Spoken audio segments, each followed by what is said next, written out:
روزانہ ایسے اسلامی واقعات سننے کے لیے ہمارے چینل کو سبسکرائب ضرور کریں۔ حضرت عثمان غنی رضی اللہ تعالی عنہ۔ دوستوں، خلیفہ سوم امیر المومنین حضرت عثمان بن عفان کی کنیت ابو عمرو اور لقب ذو النورین ہے۔ آپ قریشی ہیں اور آپ کا نسب نامہ یہ ہے: عثمان بن عفان بن ابی العاص بن امیہ بن عبد شمس بن عبد مناف۔ آپ کا خاندانی سجرہ عبد مناف پر رسول اللہ صلی اللہ علیہ وسلم کے نسب نامہ سے مل جاتا ہے۔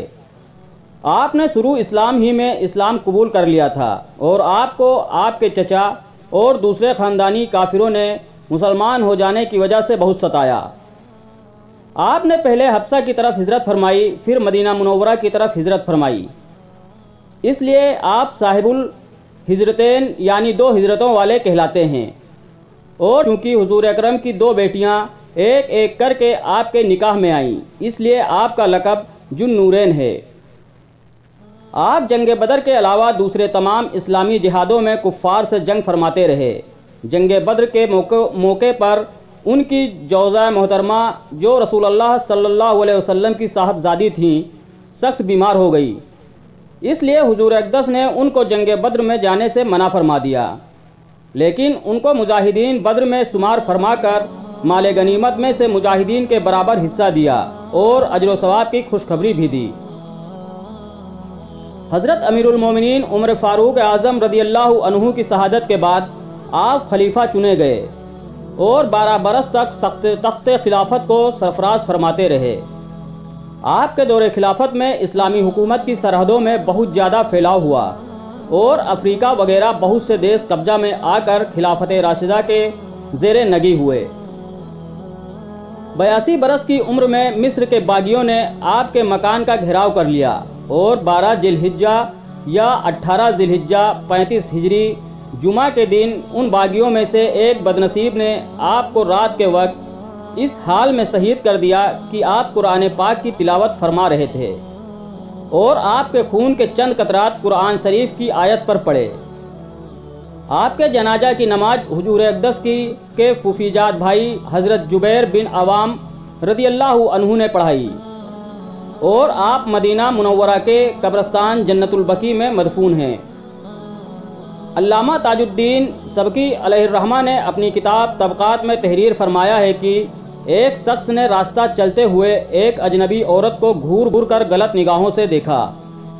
اس کے بعد یہ شخص امیر المومنین حضرت عثمان غنی رضی اللہ عنہ کی خدمت اقدس میں حاضر ہوا۔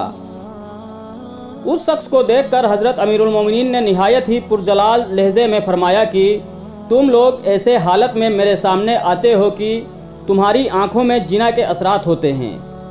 اس آدمی نے جل بھون کر کہا کہ رسول اللہ کے بعد آپ پر وحی اترنے لگی ہے کیا؟ آپ کو یہ کیسے معلوم ہو گیا کہ میری آنکھوں میں جنا کے اثرات ہیں؟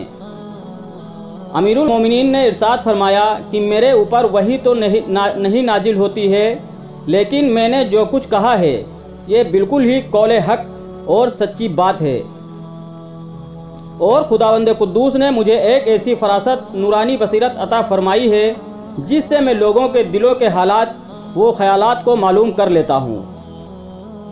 حضرت امام مالک علیہ الرحمہ نے فرمایا کہ امیر المومنین حضرت عثمان غنی رضی اللہ عنہ ایک مرتبہ مدینہ منورہ کے قبرستان جنت البقیع کے اس حصہ میں تشریف لے گئے جو حصے کوکو کہلاتا ہے،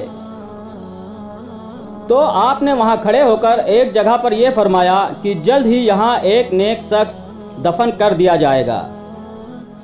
چنانچہ اس کے بعد ہی آپ کے مکان شہادت ہو گئی اور باغیوں نے آپ کے جنازہ مبارکہ کے ساتھ اس قدر ہلڑ بازی کی کہ آپ کو نہ روضہ منورہ کے قریب دفن کیا جا سکا، نہ جنت البقیع کے اس حصے میں مدفون کیا جا سکا جو بڑے صحابہ کا قبرستان تھا، بلکہ سب سے الگ تھلگ حصے کوکو میں آپ دفن کیے گئے، جہاں کوئی سوچ بھی نہیں سکتا تھا کہ یہاں امیر المومنین حضرت عثمان کی قبر مبارک بنے گی، کیونکہ اس وقت تک وہاں کوئی قبر تھا ہی نہیں۔ جزاکم اللہ خیر۔